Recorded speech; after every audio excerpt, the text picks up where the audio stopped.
The Philippine region of Western Visayas is famous for its food. From the natural bounty of each province to the recipes and cooking techniques that are unique to each city and town. Visitors from all over the Philippines and the world flock to Western Visayas to experience its singular tradition of food cultivated over centuries. We take it for granted, but we have quite a variety of dishes in the whole of Western Visayas as compared to other regions, so it makes it more interesting. Our culinary heritage defines us, especially as Filipinos. With what we eat every day, we can still say that we are Filipinos, right? Because then our food is different. So if we lose that, then we lose who we are as Filipinos.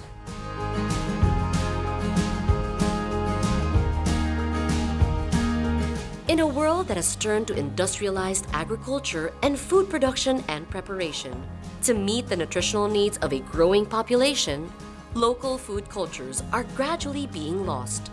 It's a basic human need to access food, good food, healthy food. I don't want there to be a time when all we rely on is fast food, is fried food that is processed. Because we are surrounded by nature, and I hope that we can be empowered with knowledge, with the proper systems that we can support each other. We Negrenses, we are so proud of our food. So before it disappears, we decided to be more aggressive in trying to save it by making people aware that these dishes exist and that they should continue eating it because it is endemic to us.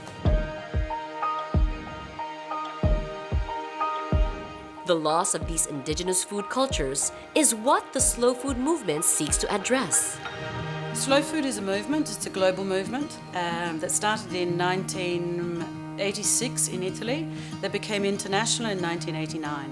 Since then, we're in over 160 countries and we're a grassroots movement. We have over 14 slow food communities in the Philippines at this moment in time. And a community is a group of people that want to put those principles of slow food into practice locally. The Slow Food Organization works with local slow food communities to ensure that all people have access to food that is good, clean, and fair. Good for us to eat, clean for the environment, fair for producers and consumers.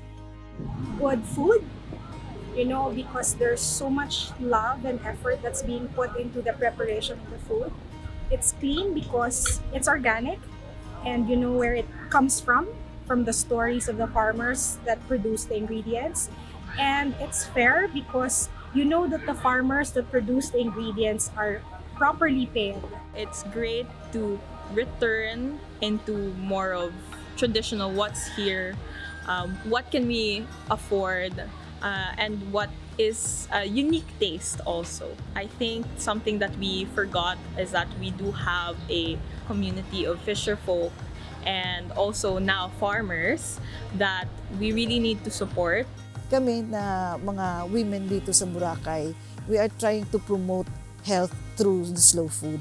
So we started with gardening, we started organizing ourselves, we started training on safe food farming, and then also the technologies on safe food, no chemical-based farming. So my hopes for slow food in the island is to really help us develop in a way that is natural, in a way that everyone can benefit. Since 2012, Slow Food has been steadily working in Negros Occidental to bring the principles of slow food to the region and adapt them to local conditions. When the world locked down in 2020 due to the COVID-19 pandemic, the transition to online work helped to activate the movement and enhance collaboration with other provinces in the region. What COVID brought forward were the people that actually are passionate about the slow food principles to actually put some of those principles into action. The partnership that they took on with the Department of Tourism progressed into a three-way collaboration with the local network in Negros, Also, continuation with the collaboration with the Department of Tourism in Western Visayas and starting a collaboration with Slow Food International. From that groundwork, there were slow food communities that were created in different areas in Western Visayas. Today, slow food communities have been organized in the provinces of Negros Occidental, Capiz, Antique, and Boracay, with more to follow in other parts of Western Visayas.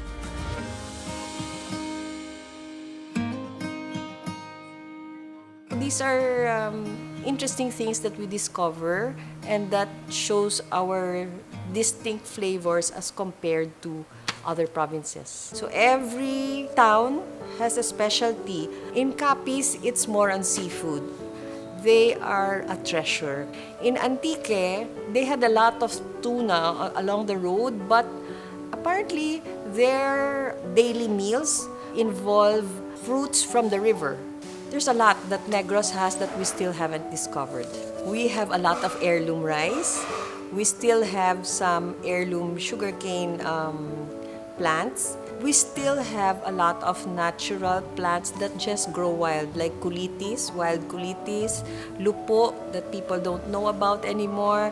We still eat what is natural to us, what belongs to our culinary heritage. When we say kanamit, it's usually something that's cooked from our homes. It is actually a journey with the community of food growers and cooks, researchers, academicians, and other stakeholders. We appreciated really the richness of the local ingredients that we rediscovered in the process of the food mapping.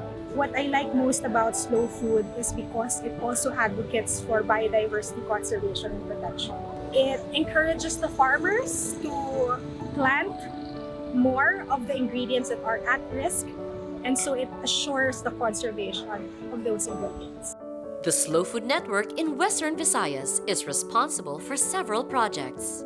Our first activity was to do the mapping in all the provinces of Western Visayas. That's where we catalog the things that are distinctly ours that may disappear if we don't take care. We started this project with the Department of Tourism back in 2020 during the pandemic to do a mapping, to document and identify possible Ark of Taste ingredients in the area. So Ark of Taste is actually an online catalog of endangered heritage ingredients that are sustainably produced, unique in taste, and are part of a distinct ecoregion. We actually mapped around 161 ingredients during that time, and then out of the 161 ingredients now from the 6 provinces, we identified 31 already now is already listed in the Ark of Taste. If we don't take care of our biodiversity, if we don't protect what naturally grows in our community, then our biodiversity will change. Philippines is a biodiversity hotspot. We have one of the richest flora and fauna from the mountain to the sea. So I think we really need to preserve these ingredients. If we lose these ingredients due to commercialization, monocropping, environmental degradation, if we lost this, we lose also part of our identity.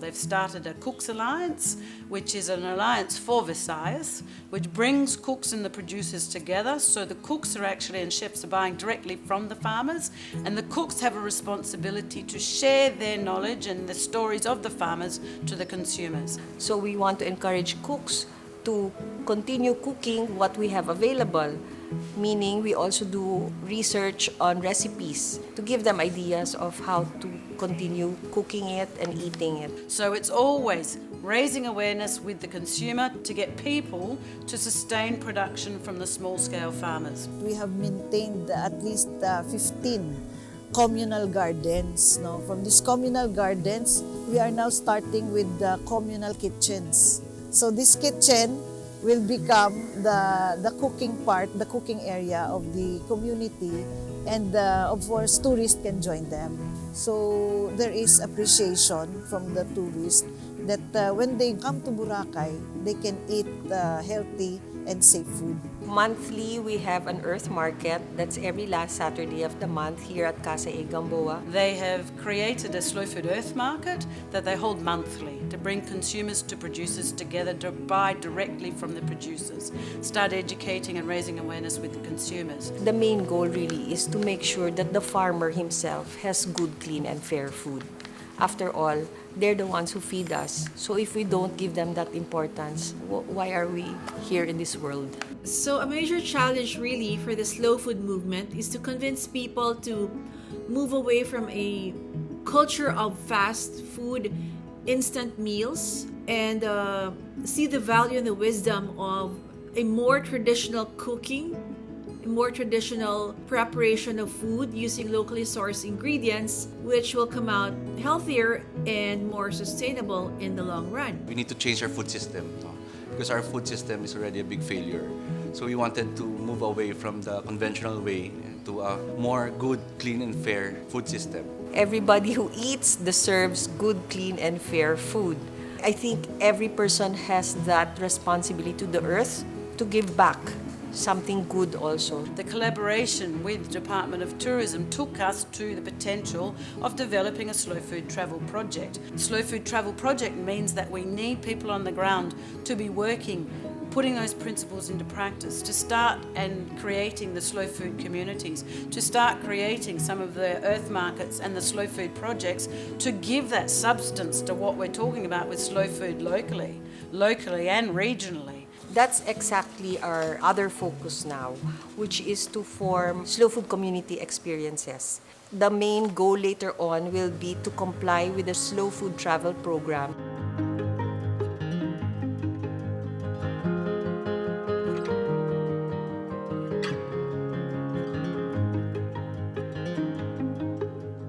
So when we speak of experience in Negros Occidental, it usually refers to a culinary experience by our guests as they are able to witness traditional cooking methods using locally sourced ingredients in its organic form, in its natural state, and non-processed, sourced from local farmers or from its suppliers within the region. We have to start valuing the produce that the farmers give us, especially if there's quality. So that's my appeal to you. Spread the word, pay a fair price, appreciate quality, connect with farmers, try to understand where they live, how they live, and what they do. And then I think we actually have a chance. We would like to feature our coffee trail where you can find good local coffee. We also have the Criollo cacao. We have, as I said, a variety of heirloom rice varieties in Kabangkalan. And we have a whole organic village in Bago. Our program, Balay Balay, a farm experience wherein we incorporated the promotion of the indigenous or the intangible cultural heritage of Capiz, one of which is the traditional food. And through slow food, we'll be able to promote food sufficiency and food security. Well, we see Iloilo province to be an established food center in terms of the local cuisine. We are promoting our seafoods because it is a coastal area. Also, we are promoting our local kakanins, which is actually coconut-based and rice-based. Kag ang amon na local cuisine is basically made up of mga organic naman, mga vegetables.